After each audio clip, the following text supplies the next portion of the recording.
Now B-25s take off to bomb Jap territory.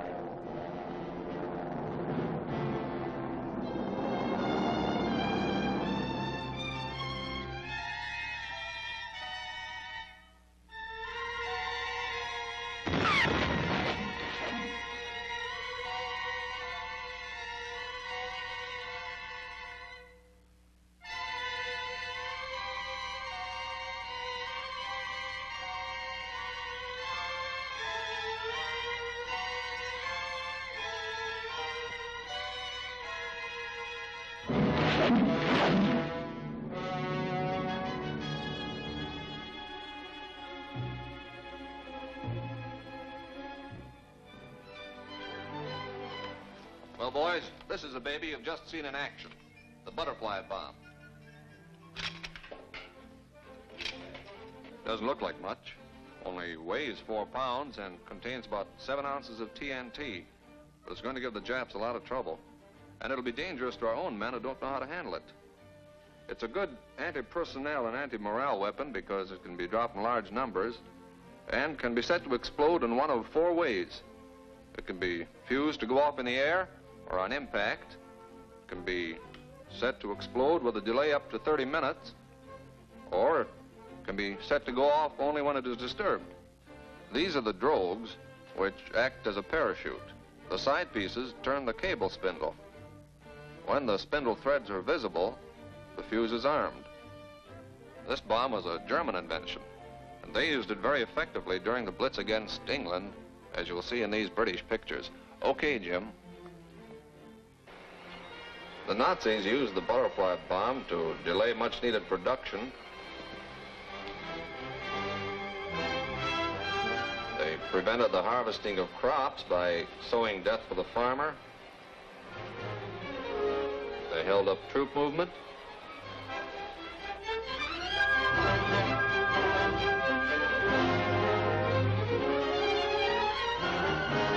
They tied up airport facilities.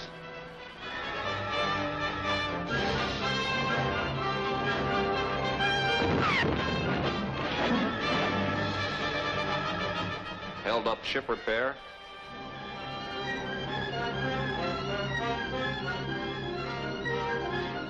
Interfered with training activities. And generally used the butterfly bomb so well that, well, we borrowed it with slight improvements for our own use. Come on outside and I'll show you how to load them.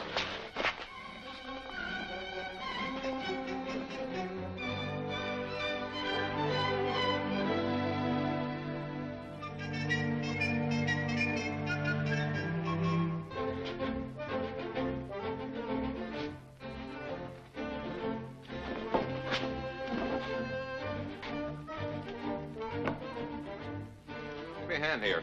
Okay, Chief. Grab that end. Around this way.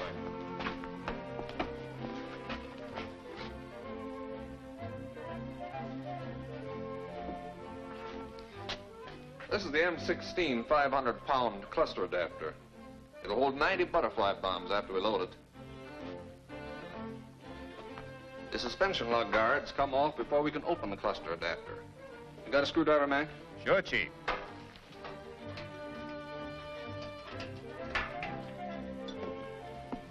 Then we have to cut this wire and push in the locking cup. Here, I'll show you what I mean.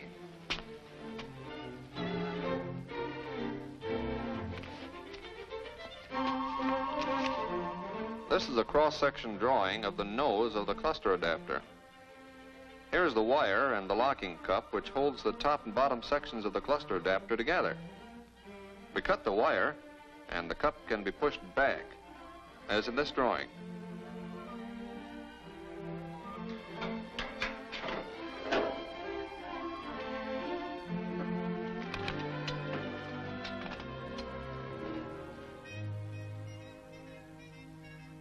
Tie a piece of twine to the locking cup so that you can pull it back to the lock position after the cluster adapter is loaded. Thread the twine through the nose, like this.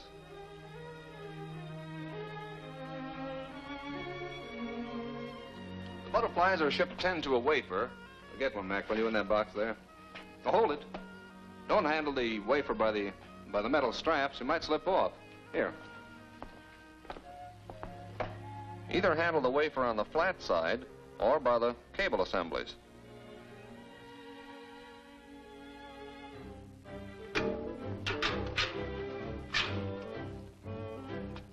Always load the cluster from the center toward the end. Okay, Mac.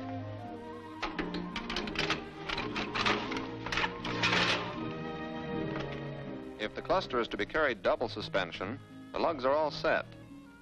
If the cluster is to be carried single suspension, remove these two lugs and replace them with this longitudinal brace. Then fasten the single suspension lug on here. These two pieces are always packed inside the cluster adapter. That's okay, Mac. After all wafers are in place, they must be tied down with twine, like this.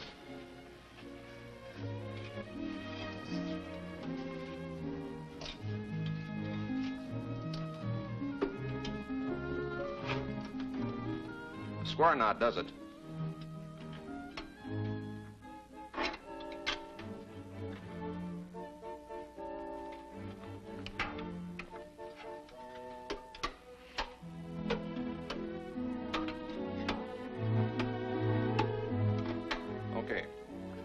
After each wafer has been tied in place, the metal strapping is removed.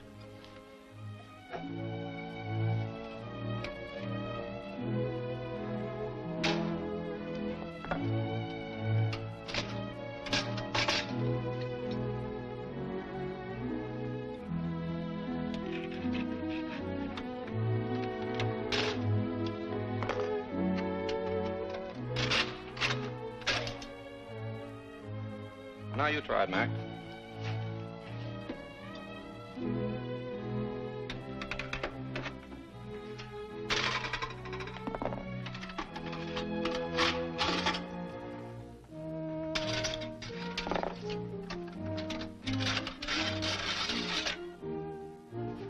Now ease them in place so that none of the rigid parts will prevent the top of the cluster adapter from closing.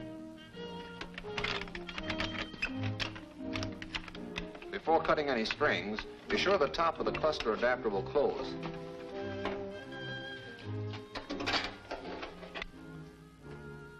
There, that seat's okay all around. Do we cut the twine now? No, first we have to pull the locking cup back into place.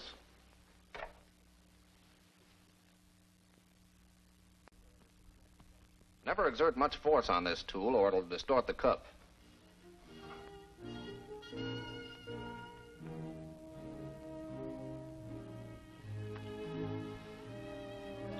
Now we can cut the twine.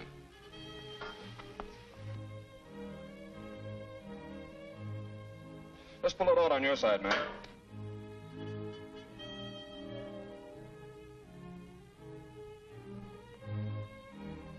This one seems to be stuck. That's okay, just cut it off.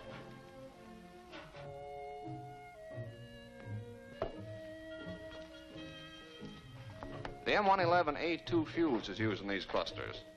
It has delay markings from 5 to 92 seconds. When used in these clusters, it must always be set for 8 seconds or less. The fuse isn't installed until the cluster is locked in the bomb rack. A standard bomb fuse arming wire is used to keep the fuse safe until release. I get it. The cluster is dropped from the plane. When the fuse goes off, it blows back the locking cup. The cluster opens, and the butterfly bombs tumble out and settle to the ground. That's right. But what's this about always setting your cluster fuse for 8 seconds or less?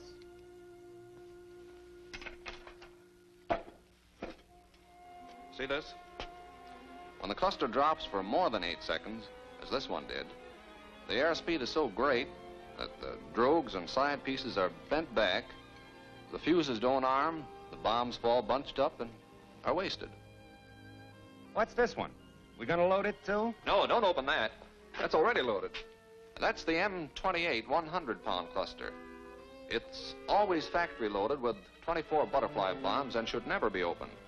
All we have to do is install the fuse. It takes the same fuse as the 500-pound cluster. Do they drop both these bombs from the same altitude? Yes. Well, now, suppose that TBF is carrying a cluster of butterfly bombs, either 100 or 500-pounders.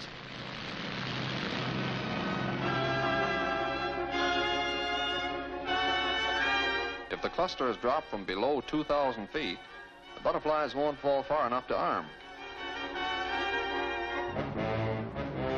If the cluster is dropped from over 5,000 feet, the butterflies will be too widely dispersed and won't cover the area efficiently.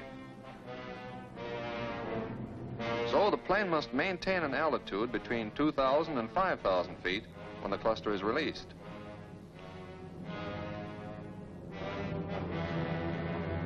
When the fuse goes off, unlocking the cluster, the butterfly bombs tumble out. Their drogues open, and the side pieces cause the drogue assembly to turn, unscrewing the spindle, which arms the fuse. Here's a large model with the actual fuse on the left. Now, this is an air or ground burst fuse, which has been set for air burst. Set for ground burst, the impact detent is allowed to stay up. Setting the fuse for air burst depresses the impact detent. When the fuse is armed, the spindle clears the release arm, which moves over past the depressed impact detent, freeing the striker.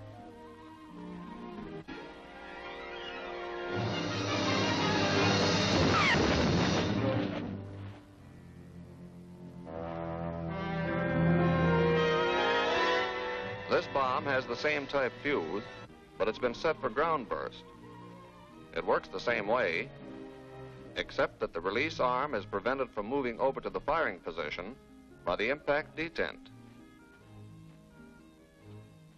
On impact, inertia moves the detent down, the release arm moves over, freeing the striker.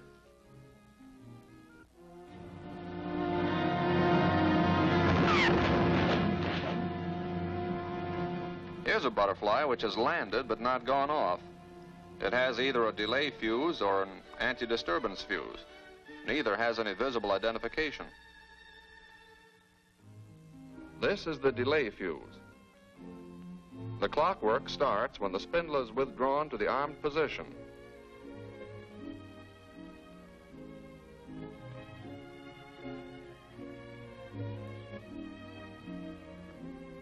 Each revolution of the timing gear takes 10 minutes. After a preset delay up to 30 minutes, the stud on the timing gear moves the setting plate to free the release arm. The release arm frees the spring-loaded striker, which drives into the detonator. The anti-disturbance fuse operates in 3 stages. When the spindle is withdrawn 1/4 inch, the timing gear turns until the stud on the bottom of the timing gear engages the impact spring. On impact, the spring frees the timing gear, allowing it to continue turning until the stud on top of the gear is stopped by the anti-disturbance block. The slightest jar will disengage the block from the timing gear, allowing the gear to continue its run until the striker is freed.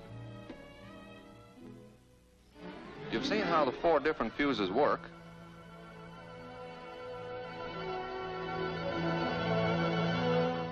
These bombs may kill up to 25 yards. They may injure up to 150 yards. This is the usual oval-shaped pattern in which a cluster of these bombs will land. In this way, the entire area can be efficiently covered. And they'll be used against Jap airstrips, to delay and destroy their troops, to tie up their bivouac areas, to demoralize their captive labor, to slow down their production centers. Yes, the butterfly may be widely used, and you've seen how dangerous it is. Be doubly careful when entering captured enemy territory where it's been dropped. Watch for them in trees.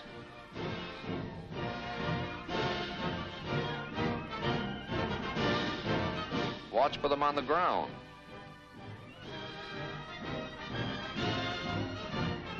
If you find one, don't touch it. Mark it and report it to the proper authorities who will notify qualified bomb disposal personnel. Don't ever consider a butterfly bomb a dud. Don't kid yourself. This could happen to you.